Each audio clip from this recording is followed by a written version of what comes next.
వచ్చినప్పటి నుంచి దేవాలయాల్లో అనేక అపచారాలు జరుగుతున్నాయని వెల్లంపల్లి శ్రీనివాస్ మాజీ మంత్రి తీవ్రంగా ఆందోళన వ్యక్తం చేశారు. విజయవాడ కనకదుర్గ ఆలయంలో పరిపాలనా వివాదాలు ఇంకా కొనసాగుతున్నాయని ఆయన తెలిపారు. రోజుల నుంచి ఈ కూటమి ప్రభుత్వం ఏర్పడినప్పటి నుంచి కూడా అమ్మవారి గుడిలో ఏదైతే ఈరోజు మన అమ్మవారికి పూజించుకొని ఆ దేవస్థానంలో దుర్గా గుడి అర్చకులు నిర్వహించాల్సిన భవానీ దీక్షల విరుములను ఈవో చైర్మన్ స్వయంగా విప్పుతూ వస్తున్నారని శ్రీనివాస్ మండిపడ్డారు. ఈ వ్యవహారంపై ఎటువంటి ఎంక్వైరీ జరగకపోవడం, అధికారుల పరిస్థితిని సమర్థించుకోవడం ప్రశ్నార్హంగా ఉందని ఆయన చెప్పారు. అపచారాల గురించి మాట్లాడడానికి ఇక్కడ రావడం జరిగింది. ప్రతిరోజు కూడా ఏదో రకమైన అపచారం, ఏదో రకమైన వివాదాలు అమ్మవారి గుడిని ఈ ప్రభుత్వ పాలనలో ఇన్ని తప్పులు, అపచారాలు జరుగుతుంటే పవన్ కళ్యాణ్ ప్రాయశ్చిత్త దీక్షలు చేయడా? దేవాలయ సాంప్రదాయాలు, ఆరాధన విధానాలను రక్షించడం సమాజం కోసం అత్యవసరమని ఆయన హెచ్చరించారు. పూర్తిగా కూడా ఈ యొక్క పరిపాలనలో కనబడుతుంది. ఇది ఈ కూటమి ప్రభుత్వ పరిపాలనలో స్వయంగా ఈవో అండ్ చైర్మనే ఇరుముళ్ళిపే పరిస్థితి.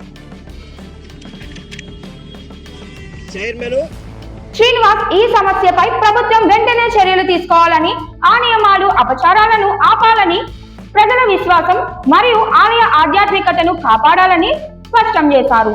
ఈ ఘటనపై తదుపరి ప్రభుత్వ ప్రతిస్పందన మరియు పరిష్కారాలను పరిశీలించాల్సిన అవసరం ఉందని ఆయన చెప్పారు. ఈవోనే గతంలో ఇరుముళ్ళన్నీ కూడా అర్చకులు, ప్రధాన అర్చకులు గురుభవానిలో విప్పేవాళ్ళు. ఆ శాస్త్రాలన్నీ మారిపోయి ఇదిగోండి ఈవో గారు చేయబెడుతున్నారు, లోపల చైర్మన్ గారు చేయబెడుతున్నారు ఇరుముడి బంధాల్లో. వీళ్ళ మీద ఎక్కడ కూడా కనీసం ఎంక్వైరీ చేసిన పరిస్థితి లేదు. మళ్ళీ పైపెచ్చు దీన్ని సమర్థిస్తూ దుర్గగుడి అధికారుల చేత మళ్ళీ దీన్ని క్లారిఫికేషన్ ఇప్పించాడు. ఇందులో ఉన్న క్లారిఫికేషన్ క్లియర్గా ఇరుముల్లో చేతులు అనేది 41 రోజులు దీక్షలో ఉండి భవానీలు వచ్చి చాలా గిరి ప్రదర్శన చేసి, దాదాపు గిరి ప్రదర్శన చేసి హోమగుండంలో నెయ్యిని సమర్పించుకొని కొబ్బరి చెప్పే హోమగుండంలో వేసి ఇరుముడి విప్పాల్సిన పరిస్థితి. కానీ ఇది అధికారులను, పాలక మండలి ఈ యొక్క అపచారానికి మద్దతు పలుకుతూ వాళ్లే చేస్తుంటే అసలుకి వైదిక ధర్మం ఏమైపోతుందో మాకు అర్థం కాని పరిస్థితి. అదేవిధంగా డిసెంబర్ 27వ తారీఖు నాడు 3 గంటలు సుమారు అమ్మవారి గుడిని చీకట్లో ఉంచారని, చీకట్లో కరెంటు తీసేశారు. అడిగితే విద్యుత్ శాఖ ఏమో మా పక్క ఉన్నాయని చెప్పి విద్యుత్ శాఖ చెప్పడం, అధికారులేమో మేము కట్టాల్సిన పని లేదు, మాకు వాళ్ళకి లావాదేవీలు లేదు. రెండు ఒకటే ప్రభుత్వం కాదా? రెండింటికి ముఖ్యమంత్రి చంద్రబాబు నాయుడు గారు కాదా? ఉప ముఖ్యమంత్రి పవన్ కళ్యాణ్ గారే కదా? మరి వీళ్ళకి అమ్మవారి ఆలయాన్ని కరెంటు ఆఫ్ చేయమని చెప్తే చిన్న అధికారి మీద చర్యలు తీసుకొని ఏదో పక్కకు ట్రాన్స్ఫర్ చేసి వదిలేశారు. అదేవిధంగా జనవరి 9వ తారీఖు నాడు ఇవన్నీ కూడా మీడియాలో వచ్చినాయి. అమ్మవారికి అదే శ్రీచక్రార్చనలో పాలలో పురుగులు కనబడడం, దానికోసం శ్రీచక్రార్చనని ఒక అరగంట వాయిదా వేయడం. చర్యలు ఉన్నాయా? ఓన్లీ నోటీసులు పరిమితం అయిపోయారు.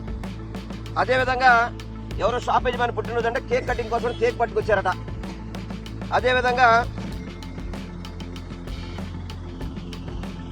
కరెంటు మన ప్రసాదాల కౌంటర్ దగ్గర కరెంటు షాక్ కొట్టడం, అతను కూడా ఇప్పుడు హాస్పిటల్లో ఉన్నారని చెప్తున్నారు. ఇన్ని వివాదాలు అమ్మవారి గుడి చుట్టూ తిరుగుతుంటే కూటమి ప్రభుత్వం కానీ, చంద్రబాబు నాయుడు గారు కానీ, పవన్ కళ్యాణ్ గారు కానీ మాట్లాడిన పరిస్థితి లేదు. తిరుపతిలో లడ్డూలో కలిసిందో కలవలేదో అసలుకి అందరూ ఏమీ లేదు దానికోసం అని చెప్పని పవన్ కళ్యాణ్ గారు వచ్చి అమ్మవారి గుడి పెట్టుకుంటారు కానీ మరి ఈ రోజు ఉన్న అనుప్రయోగం చేస్తారు. వచ్చి ఇప్పుడు ఏమన్నా ఈ జరిగిన తప్పులకి కనీసం స్పందించారా? పశ్చాత్తాప దీక్షలు దీనికి అవసరం లేదా? అయ్యా పవన్ కళ్యాణ్ గారు చెప్పండి, మీరు సనాతన ధర్మాన్ని కొత్తగా పుచ్చుకున్నారు కదా, మరి మీకు అమ్మవారి గుడిలో జరిగే అపచారాలు కనపడట్లేదా? మీరు కూడా ప్రకాశం బ్యారేజీకి అవటమే కదా ఉండేది. మీరు వచ్చిన విధానం ఆయన గుడికి మంచి చేయాలని ఆలోచించాడు కాబట్టి రాష్ట్ర ముఖ్యమంత్రిగా 70 లక్షల రూపాయలు అభివృద్ధి నిమిత్తం జగన్మోహన్ రెడ్డి గారిని ఆస్తులు దోచుకోవడం, దేవాలయాలకు భద్రత తగ్గించడం, దేవాలయాల్లో సరైన సౌకర్యాలు కల్పించడం, ఇవన్నీ కూడా పూర్తిగా కూడా ఈ కూటమి ప్రభుత్వం విఫలమైందని తెలియపరుచుకుంటూ ఇప్పటికైనా కానీ దుర్గగుడిలో జరిగిన అపచారాలకి పాలక మండలి సమాధానం చెప్పాలి, అధికారులు సమాధానం చెప్పాలి, చంద్రబాబు నాయుడు, పవన్ కళ్యాణ్ సమాధానం చెప్పాలి. ఎవరు చెప్పకపోతే మాత్రం ఇవన్నీ కూడా మీ కనుసంలోనే అపచారాలు జరుగుతున్నాయని చెప్పని ప్రతి ఒక్కరు కూడా భావిస్తారు. మేము కూడా అదే ఉద్దేశంలో ఉన్నాం. తప్పకుండా ఈ అపచారాలని చర్యలు తీసుకోకపోయినా మీలో మార్పు రాకపోయినా కానీ హిందూ సంఘాలను కలుపుకొని పూర్తిగా ఈ యొక్క కూటమి ప్రభుత్వానికి గుర్తొచ్చే విధంగా అన్ని రకాలుగా కూడా మేము అన్ని రకాల కార్యక్రమాలు చేపడతామని మీ ద్వారా మేము తెలియపరుచుకుంటున్నాం.